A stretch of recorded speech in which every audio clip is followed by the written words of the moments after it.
Hi, welcome to Sue Marie P. My name's Sue and today I'm going to share how to make spelt burger buns or dinner rolls, but no eggs, no dairy.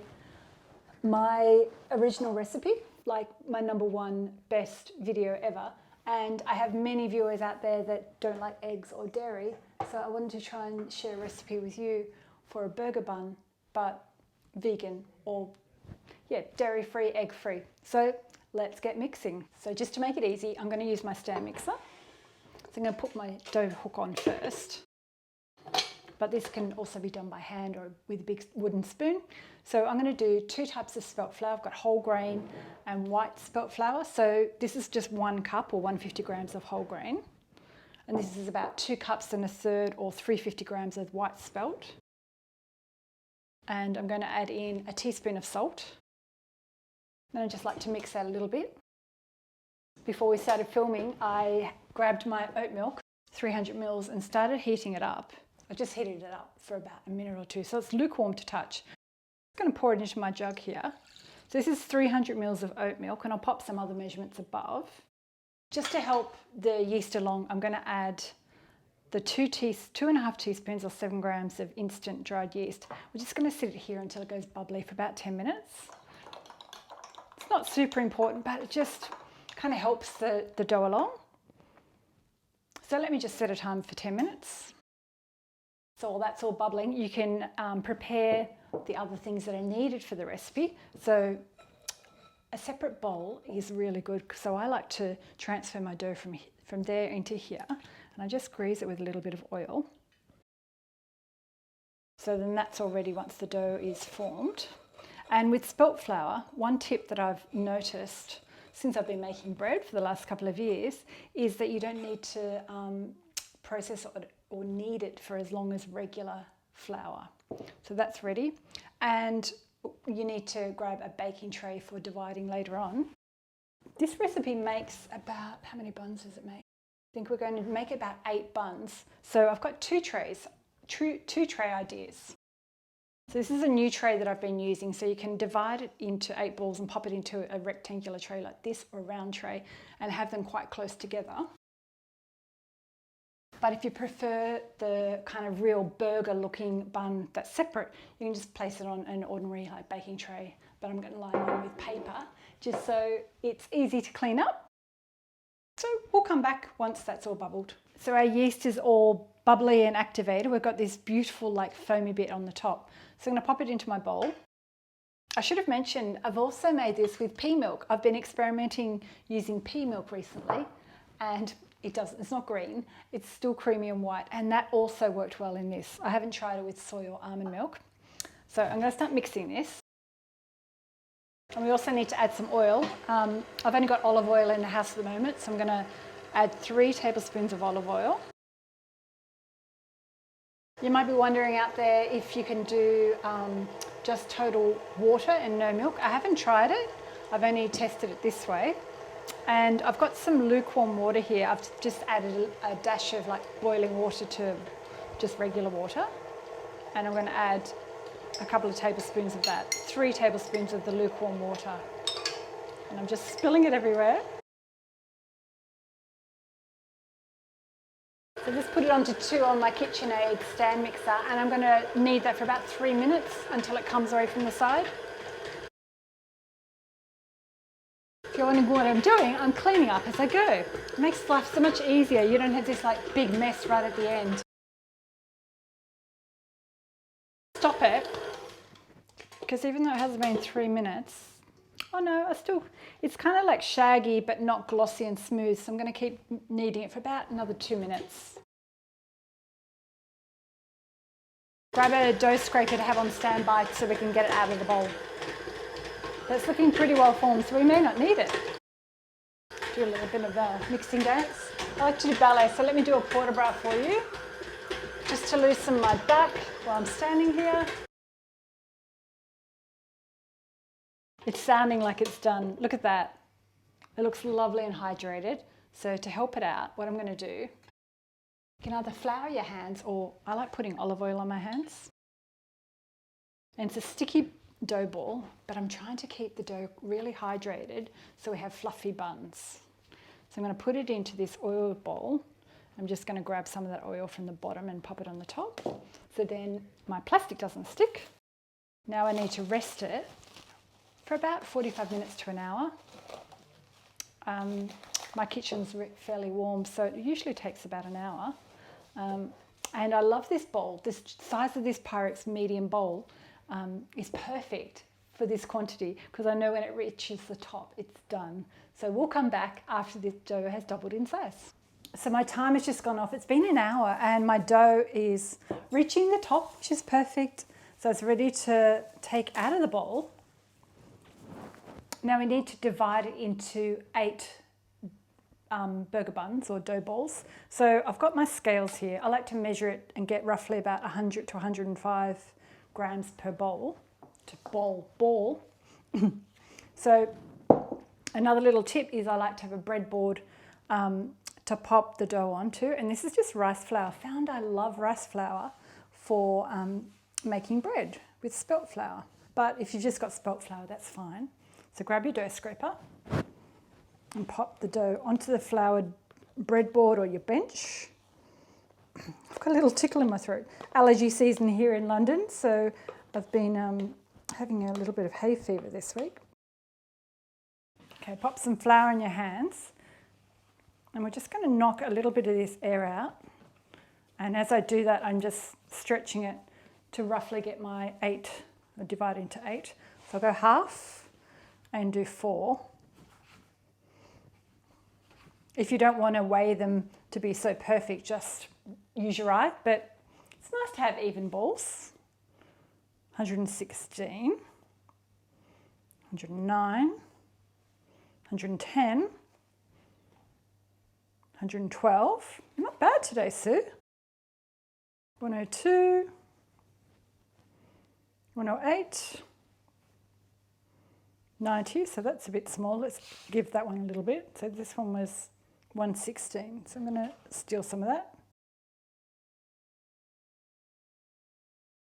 And steal some of that one. 108. 108. Okay, that was pretty quick today. I don't know what I did. Okay, so I'm flattening it into a disc. So those bits I just added on. And then I grab the side and I pop it into the middle. Now, you'll find with spelt flour, this isn't as stretchy as regular flour or regular dough. So just grab it into a tight ball and I take that and pinch it so it's kind of like this little twisted bit.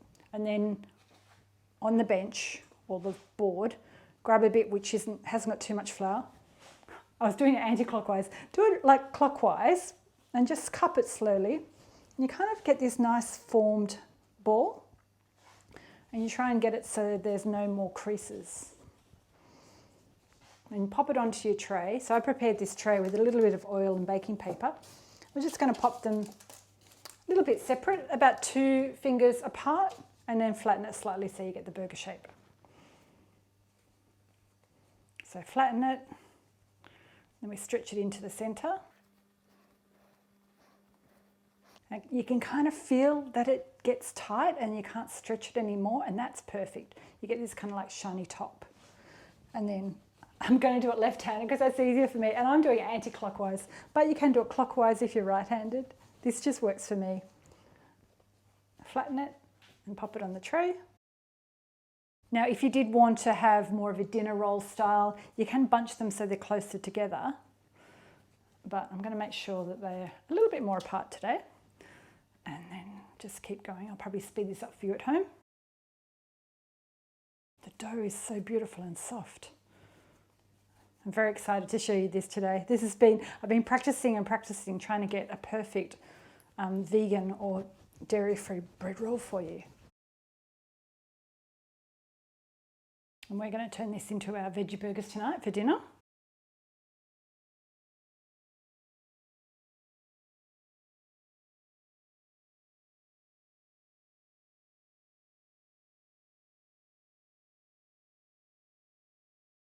Sometimes I do smooth the top a little bit as well. I should have mentioned that. And if you're still a novice at making bread, don't worry too much about that your form isn't perfect. Give it a go, because all of this stretching and rolling and kneading does take practice, but the flavour is still good, even if they're a little bit kind of misshapen or not quite perfect. Practice makes perfect. And I find this bread making just so therapeutic, and it's really lovely just to have freshly baked bread rolls out of the oven. And I didn't have bread for many years, but when I discovered I could eat spelt flour, it was kind of changed my world, and probably eating too much bread now. Okay, the buns are all formed, and I'm a bit excited because they look quite perfect today, which is a fluke. So next thing we do is, do I brush them now or do it later? Okay, yeah, I do it now. So the stretching's all done, and because I don't want to disturb it later on, what I like to do is I like to put my sesame seeds on now. So you can use sesame seeds or poppy seeds, but to make them stick, I'm not going to use an egg wash. I've just got oat milk in my jug here, about 2 tablespoons, and I'm just brushing it over the top of the buns before I cover it and do the second rise, because this way it can rise and I don't need to touch them again before I bake it. I just found that this works so much better than trying to add them later on.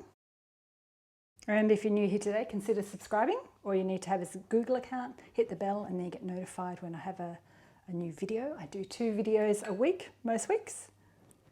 And I love baking with spelt flour, but I also do recipes, some cake recipes, cookies.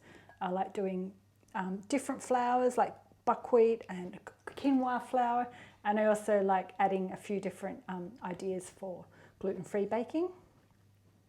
Okay, milk's all on. Grab your sesame seeds or your poppy seeds and do a nice little sprinkle on top. This is optional, you don't have to do the sesame seeds. I've got some plastic wrap. You probably can't see it's out of the camera, but it's just in front of me, and I'm going to drizzle my olive oil on top of that so the plastic doesn't stick to my buns. I don't know any other way to do it. It's not very environmentally friendly using plastic, but it's the best way I've found for making bread rolls. If you've got any tips out there how to make it without plastic, or how to do this step without plastic, let me know.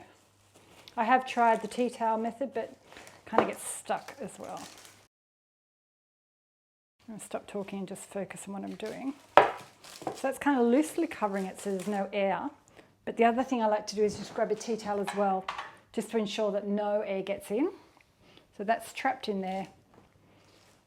It's going to sit there for another 30 to 45 minutes, depending on how hot your kitchen is. I'm going to put my timer on for 30 minutes.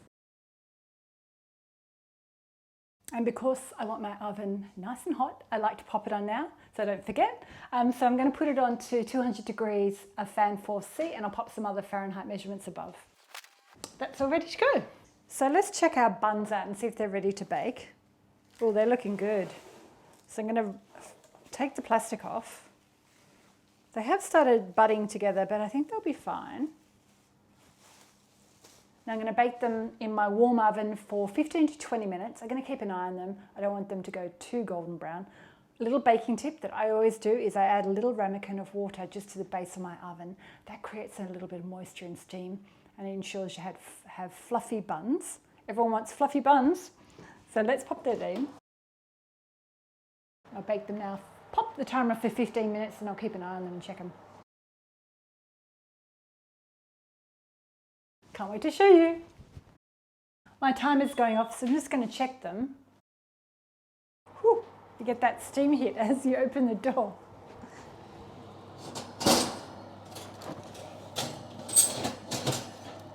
I think they look pretty good, so I'm going to grab them out. I'll just do the little tap test. Yeah, they sound cooked. Oven's off. Now I need to let them sit here for at least 10 minutes before I serve them. I'll let them cool down, and then I'll open one up and do a little taste test for you. So it's been about 10 minutes. They're still quite warm, but I'm going to split one open for you. So look at that.